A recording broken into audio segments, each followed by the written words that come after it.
Hello, everyone. Welcome, welcome, welcome. I'm here with Dr. Kari Schaefer, and many of you who have been around have been introduced to her in one way or another. She happens to be my best friend, my doctor, and a powerhouse of a woman. And we're here today to talk about menopause, her being a menopause midwife, and how, if you're a woman in this transition, how she can support you in this. Oh my gosh, she has helped me so much, helped me understand what my body has been going through, what my emotions have been going through.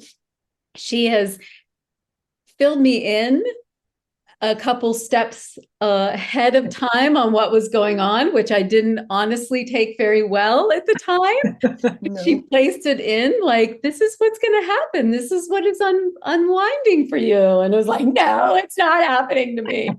And as we'll talk a little bit more about this, as you who are watching this, you're probably here because you are feeling symptoms, or you're feeling upset, or you're feeling so unsure of what to do with your body and what's happening.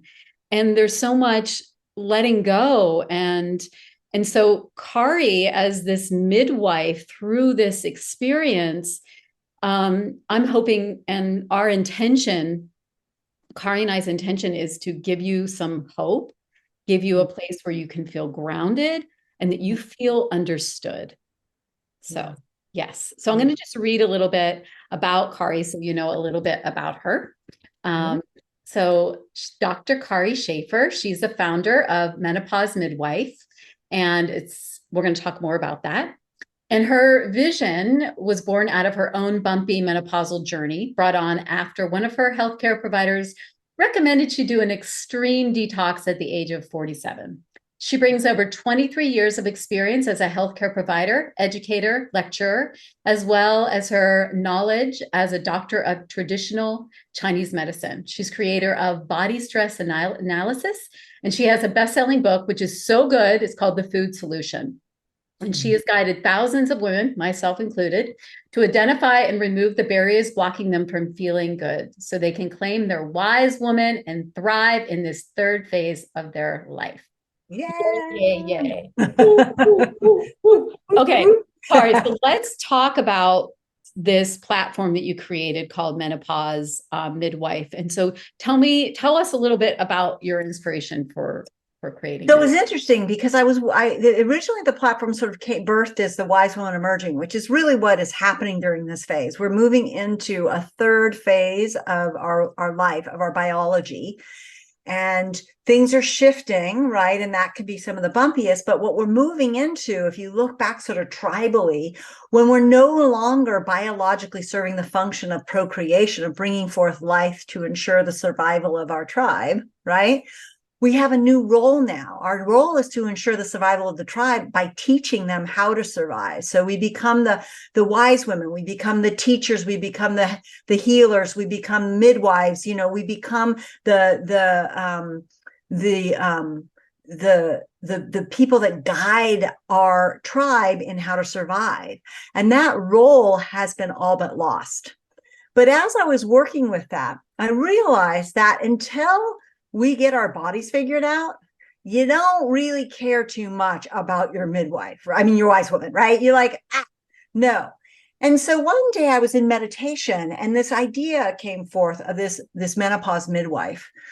And I started sharing it with women, and I would watch as they would just light up and something inside of them would relax, right? And as I'm in the process of writing a book, and as I share the title of the book with men, they're like, oh no, it needs to be sexier, it needs to be this, and yet when you share it with women, they're like, oh my God, we all know what a midwife does, right? Midwives, if you've ever had a chance to be at a birth that's led by a midwife, it is so powerful. They hold like, this is natural. This is how it should be. And you've got this, right? They hold that in this really beautiful way for the woman that's in this very primal biological function of birthing, right? And so the title just ended up sticking. And So what I'm doing is developing ways and working with women to help guide them through this process, because the process is a biological shift that, if the body has stress on it, can get bumpy. And then it's also a psychological shift, an emotional shift, and a spiritual shift. It's all these layers. And some women just stop at the biological shift and don't really claim the other pieces. But there's some great gifts for us during this phase. And when your biology, so you had mentioned, like, when you were like, no, I'm not ready. That's because your biology wasn't ready yet. Your biology was still in this role of the fertility years. And the fertility years are all about taking care of others, giving to others. It's very out focused. But as we shift into this new phase of life, we literally are biologically supported to stop doing that in the same way. And we get to come back into the equation, and we get to see, like, oh, what are my likes? What are my desires? How do I want to contribute? Am I doing and giving to the world in the way I want to? And so it's really about helping women birth this next version of themselves. And I have to tell you, you're still young in it, but I'll tell you, I know, I watch you as you move, you claim it a little bit more and you claim it a little more. But when you're fully in it, it's such a gracious, lovely time of life, because this part of us that's pushing and striving and trying and trying to be enough, and judgmental, and worrying about how you're dressed and how you look and whether or not you're this, it all just starts to trickle away, right? And now you get to just be you, which is so lovely. So Yeah. that's where it came out of, was that watching how women responded to that idea of having somebody to help them, guide them through this transition. Yeah, because in the birth, right? And it's such a slow process. In one way, it just wishes you could just push that baby out and be in it. Yeah. But there's also, like, I'm just thinking pregnancy, of the 9 months of, like, Right. getting used to it and the hormones changing and all of that. And that's the same sort of process. But for us, there's years of it. And what I've witnessed is, as the birth is happening, there's so many little deaths. Yeah. There's the grieving of, and I was just talking with some girlfriends the other day of, like, oh, looking at these women who are in their 20s or 30s. And I'm like, I feel like I'm them. I'm like, no, I'm actually not. That's not who I am anymore. And there's, like, a moment of, like, a bit of a death. And even these ways that I've pushed myself and that I thought that I could move through my life, like, realizing that I can't do that. And as you know, for me, the one of the biggest gifts and one of the biggest struggles for me was learning how to slow down, and my body actually collapsing and just saying no. And so there was this death of who I thought that I am and how I'm supposed to move through. So as it's that biology and that identity that really come and just blast through. And I'm, blessed enough to have you as a friend to hold these things, and as my doctor. And so this midwife platform that you've created is literally holding both of those. Because what I have seen out there is that there are people who can hold the emotional and the energetic, and then there's the people who can do, the physical stuff. But you really do have, and I'm not just saying this, I felt it in my own body, you do have the capacity to hold the emotion, the energetic, the understanding, and actually be like, oh, girl, we need to work on your adrenals. And you understand what's going on here with this kidney, or blah, blah, blah, blah, blah, right? It's just like, let's work on this, right? So there is a meeting of that. Yeah, I find that people tend to lean towards working with the emotional or spiritual, or people tend to lean towards working with the body. And very often it's the opposite. Whatever you normally do, it's the other thing that's needed. Oh, right? interesting. Yeah. And so you really have to marry the two, because our emotional experiences can throw our bodies off. And once our body's thrown off, you need to address the body while you work with the emotional experience. You can't just, it's harder. You can, but it's harder to just do it through the emotional experience. You can have a profound shift that then shifts the body. But most often, it really is helpful to do both, is to really meet the body where it's at, find out what is stressing it out, and give it the loving support it needs, while you also clear out any emotional programming that is blocking somebody. So during the fertility years, women are biologically driven to do that push. We actually have a skill of being able to multitask. And again, if you go back into the cave and you think about the woman who's giving birth, she's got to be watching her child who's crawling off into the bush, because that's like life or death, right? The saber-toothed tiger could be in the bush, but she's also got to be, gathering food and taking care of that. And so there's a whole multitasking skill that goes with that time. And that, in this busy world of ours, can be turned into a push, particularly if we have an old program in our system that says, I'm not quite enough just as I am. I need to be more. I need to do more. I need to prove myself. I need to be lovable. I need to whatever. Though you combine that biological tendency with that push, and suddenly you've got women who are overdoing, over pushing, being these super women, and they're burning themselves out. Now you get to this phase of life, and that burnout really gets felt, because as you shift from the fertility years where your hormones are made in your ovaries, you're shifting to where now your adrenals are a key player in the production of your hormones. So if your adrenals are tired from years of pushing, if your adrenals are overworked from current like stress going on, they're not going to be great at making your hormones, and you're going to end up with low hormone levels. So menopause is a totally normal thing that should be like symptomless, basically, from a physical perspective. Like my mom went through, no symptoms. But because of that overtaxing of our adrenals, now the adrenals take on this new job of making our hormones. They're busy, or they're too tired, or they don't have what they need to do it. They're not making those hormones. Now you've got the low hormone levels. Right? So it's a combination of stress on the physical body or stress in the life, combined with now low hormones, that puts us into that menopausal syndrome that's so unpleasant. It's why everything, you could have had a digestive thing for years you lived with, but suddenly it's like, now it's like you can't tolerate it anymore, right? Because it's driving this other process, which then inflammation goes up and brain fog goes up and all kinds of stuff when those hormones drop low, right? So when women just go to hormone replacement look, I use a little hormone replacement. There's no judgment. There's certain bodies that need it based on their history. I have a long history of being not well. It's a lot of my life journey. So my adrenals were still not fully recovered. And then as we mentioned, I was sent to a detox retreat, which just put my body into so much stress that I just threw me into this wicked menopausal syndrome, which for me included like phobias, which I didn't even know was part of it until I started doing more research.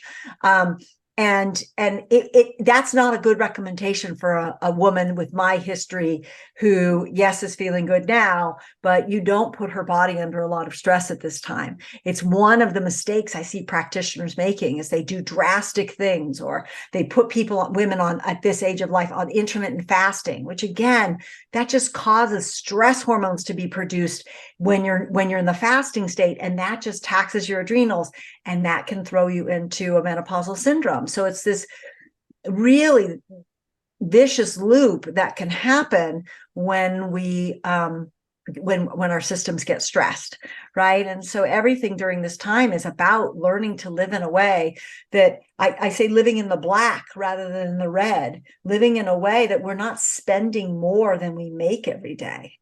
Because when we spend more than we make, we're in a stress state, and that stress state then interrupts our hormone production. You said so many things. And I did. I know. it's so good, right? Don't you just want her to keep on talking? What I'm wanting to like get very clear on is that even though we're all in these, many people are experiencing what you're calling menopause, syndrome, it's not actually, it wouldn't have to be that way if we were actually healthy.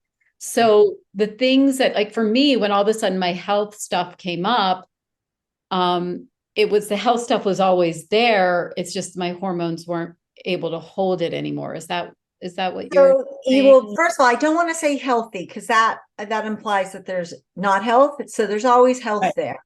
Yeah. But what I look at it is a balance. So if we've got things hidden in our that are in our body that we've been living with and we've been doing okay, now our hormones start to shift from where they're being made. The adrenals, if they're stressed out and have been stressed out, maybe because we're pushing too much, maybe because we're running our energy in a certain way, maybe because we're skipping meals, maybe because we have an immune challenge that's not been identified, now that affects our body's ability to make hormones. And when that happens, that's when we get the like Got it. Right. symptoms, right? So I say this all the time, that it's not the hormones that are the problem. Yes, that's the point I wanted. It's not the hormones. It's actually a natural process that we're all going through. And also the experience of like when we're in this intensity of the challenge. And I know for myself, like when I was really hit my rock bottom with my health, is like I wanted that I wanted something drastic. I wanted to like do the detox or do the whatever. And what I'm finding is that my body just, because you want to get yourself out of that pain, of course. Yeah, exactly. And I see this so often with women. That's what they do. Like they're starting to gain weight. And so they start doing these like these drastic diets and stuff. It's the Right. exact wrong. During this time, those things you did when you were in your 20s, 30s, fine. Now, no, because what you need to do is you need to get your body out of stress, not put yourself in stress more. Right. So those drastic things we do puts the body into more stress, not gets the body out of stress. And if you're having symptoms, that's a sign that, oh, my body's in stress and I need to get out of stress. Right. And so what I'm feeling when we're talking about this, right? Because we're talking about all these things and we're talking, and I'm hearing people say, but how do I do that? How do I do, like, what do I do if I don't do this drastic thing? What do I do? And I know that there's so many of these common issues, you know, the weight gain, the the brain fog, you know, the hot flashes, and I guess my point is like you have this master class that's coming up, and so you're really going to be addressing a lot of this. So I just want everyone to know we're not stopping here. Yeah. Can you tell us a little bit about the masterclass and what you're going to address here? Yeah. So it's a 5-day, 1 hour a day, starts September 19th on a Tuesday at noon California time. So 9 a.m. Hawaii time, 3 p.m. Eastern time, whatever it is in the Central Coast. But anyway, the point being is that it's an hour a day. And what I'm going to do each day is I'm going to unpack a little bit more about this stress and these sources of stress. Because when you understand, so it's not just like, oh, you're under stress. And you're like, well, yeah, I know that. Right. Right. But the important thing is to understand what's driving the stress, because often we think it's our life is the problem, but it really isn't.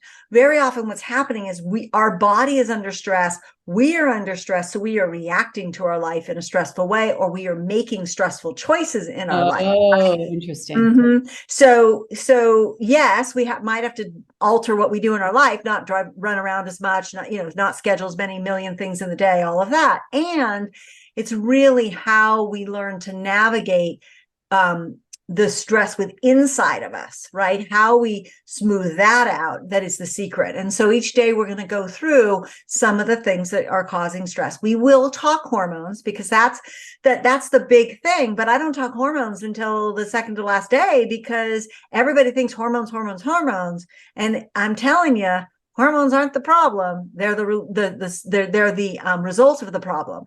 So we're going to help you identify what are the causative factors that drive this stress state, right? I have a new girlfriend of mine, and I'm watching her. And when I'm friends with somebody, I don't play doctor, right? And I'm watching her, and she is just in so much stress. Mm. breaking up with her boyfriend and doing this all over. And I finally said to her, sweetie, I don't think that this is because of anything other than I think your body's really out of balance. And she's 54. And I said, I think your hormones are off. And I think you've got some real internal stress that's going on. And then she started talking about an ear infection. Well, that alone can stress that brain out and throw the hormone production off. Right. Got And it.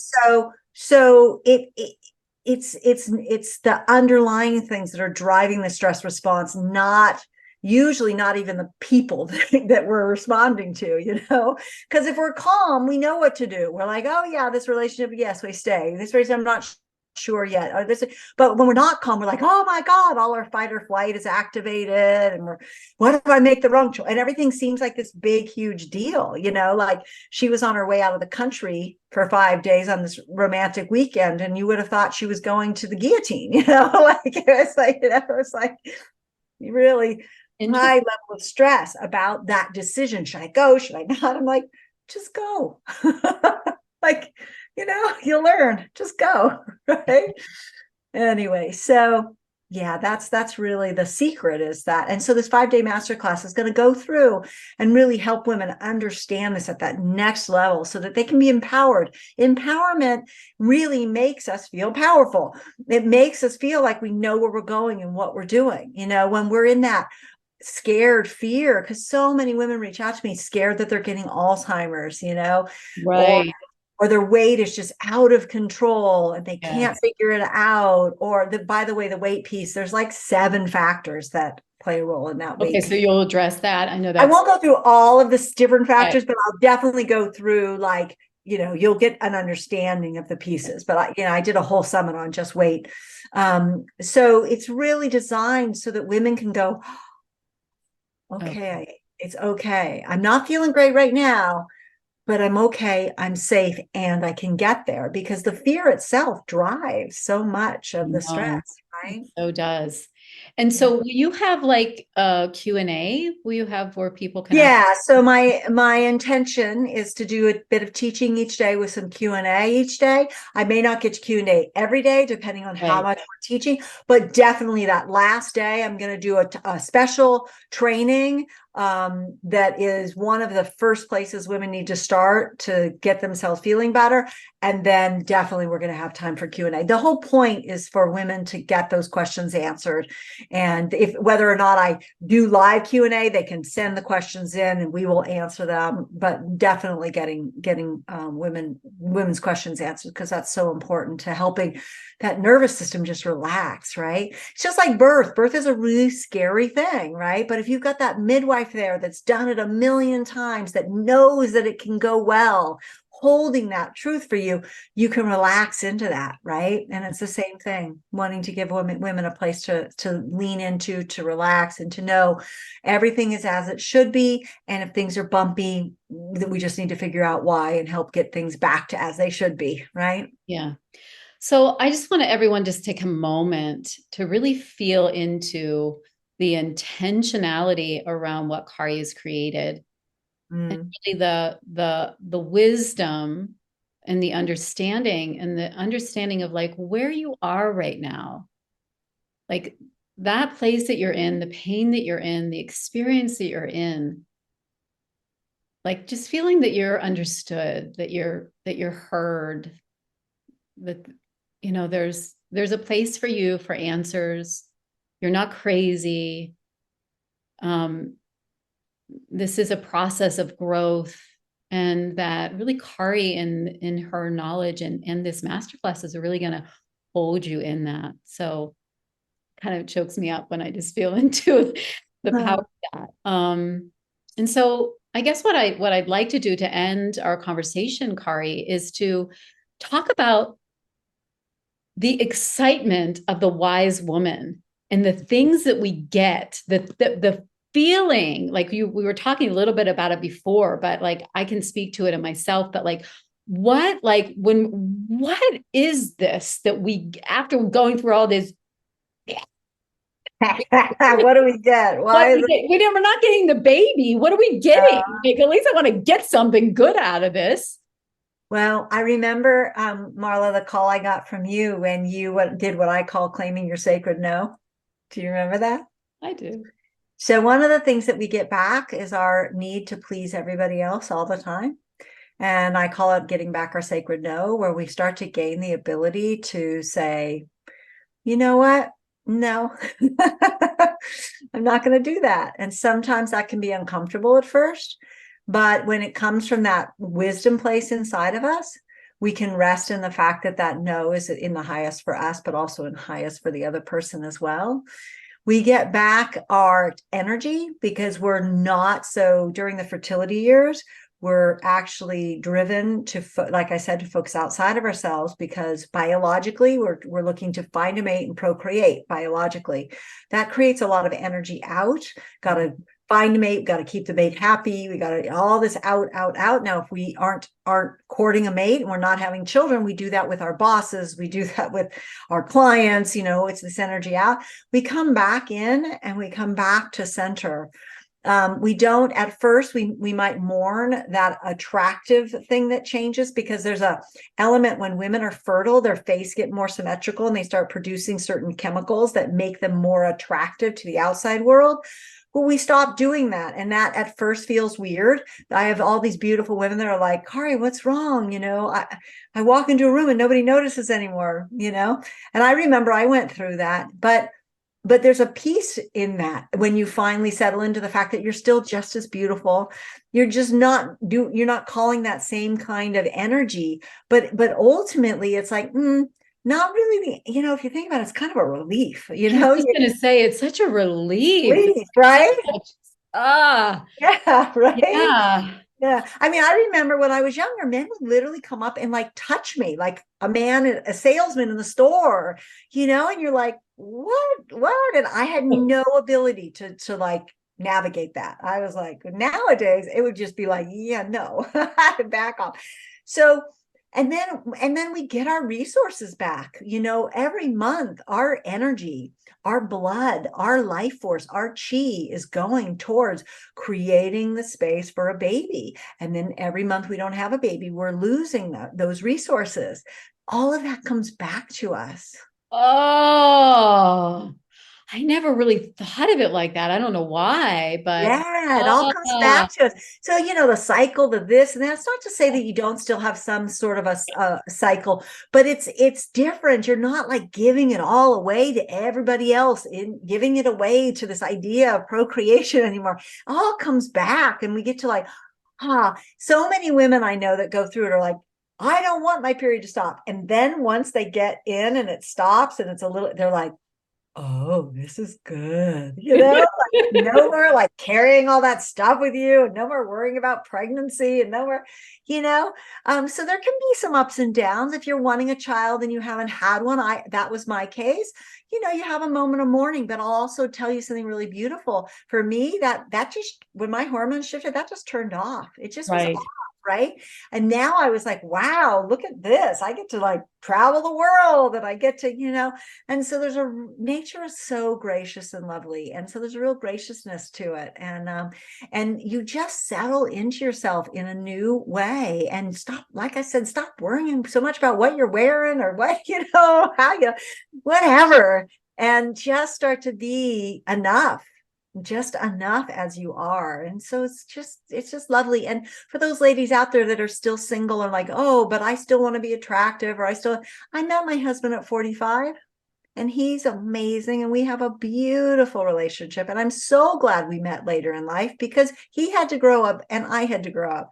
It would have never worked if we had met when we were younger, and I get to spend the rest of my life with this man, and what an incredible gift. Right? You know him, Marla. Marla is a dear friend of his. And so, there's a trusting in what's happening and that it's exactly right as it should be. And I promise you, some of those pain points that now might feel so painful, they ease as we go in. Our hormones shift, our focus shifts, and we get ourselves back. And it's a really, I have to tell you, I wouldn't go back for anything. Mm. Really, Mm. it's just Thank you so much, Kari. That was so well said. And I feel that, yeah, and I feel those moments of, oh, like yeah. this. that reclaiming is just like this power. You just feel like queen. Like Yeah, totally. it's Yeah, just, I can't wait till about 5 more years when you and I are talking. I mean, I know I can feel it. It's more and more alive in me, and it just feels so powerful and so fun. And Right. yeah, like you're saying, these moments, the moments that used to be so hard to get in my power, are just there with They're such just there. just Yeah. there. And I'm like, wow, okay, Yeah. that was Yeah. easy. And the reflection I get from being in that power is just like, oh, okay, Yeah. right. Right. Yeah. There's no reaction that I was in fear of, Right. it's just like, oh, you know, I remember when I was younger, I used to like intentionally lose the pool game, to so the guy I was with I wouldn't have to deal with his ego, right? Sorry, guys. But now you're just like, yeah, I'm gonna win. If his ego comes up, it's good for him to have to, he'll get to learn through that.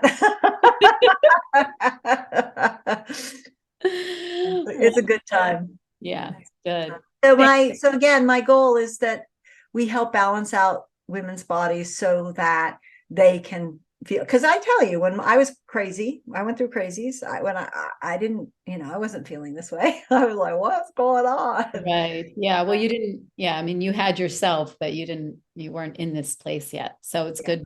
It's good that yeah, everyone will have you. Okay. yeah. So we're going to put the link below to the Menopause Midwife Masterclass. So you're going to have access to that. So join that and get on the calls, get on there live, have your questions ready. Yes. Drop in, know that you're going to be in this communal, lovely woman space.